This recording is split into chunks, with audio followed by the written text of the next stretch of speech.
ढोल गवार शूद्र पशु नारी सकल ताड़ना के अधिकारी। ये शब्द तुलसीदास द्वारा रचित रामचरितमानस में कहा गया है। आइए जानते हैं इसका असली अर्थ। इस चौपाई में ये नहीं कहा गया कि ढोल गवार या शुद्ध या पशु या नारी को पंताड़ना देनी चाहिए, लेकिन सबसे पहले ये जानते हैं कि ये बात बोल कौन रहा है।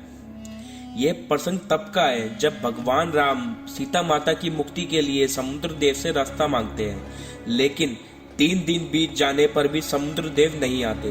तब राम जी कहते हैं भय बिन होए ना प्रीत, और कहते हैं लक्ष्मण जाओ मेरा धनुष बाण लाओ, मैं पूरा समुद्र सुखा दूंगा।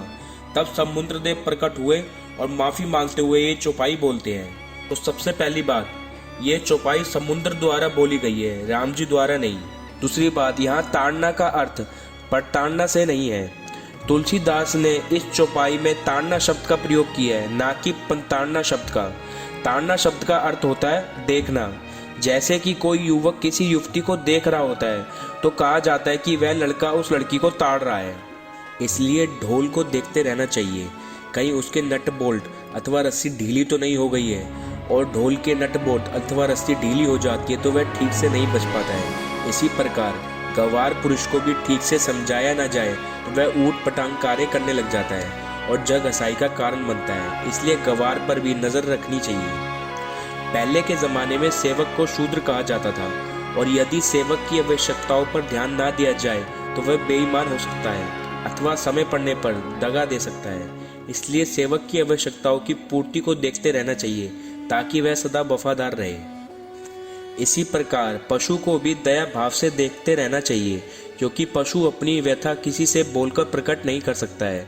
इसलिए हमें स्वयं समझ जाना चाहिए और पशु की आवश्यकताओं पर ध्यान देते रहना चाहिए, जैसे भोजन, जल। नारी, माँ, बहन, पत्नी, बेटी किसी भी रूप में हो, उसे सम्मान से देखना चाहिए, क्योंकि नारी शक्ति स्वरूपा है और जगत का आधार ही नारी है। इसलिए नारी के प्रति श्रद्धा भाव से देखना चाहिए। और एक पुरानी कहावत भी है, नारी को सताया तो उसकी हाय पत्थर में भी सुराग कर सकती है। सनातन धर्म को और हमारे आराध्य भगवान राम को बदनाम करने के लिए एक षड्यंत्र के तहत इस चौपाई की गलत व्याख्या की जा रही है, और ये बात राम को मानने वाले सभी हिंदुओं को समझनी होगी। अगर आपको मेरी बात सही लगती है तो इस वीडियो को लाइक करें, शेयर करें, और अभी तक आपने हमारे चैनल को सब्सक्राइब नहीं किया है तो सब्सक्राइब करें, और कमेंट बॉक्स में जय श्री राम जरूर लिखें।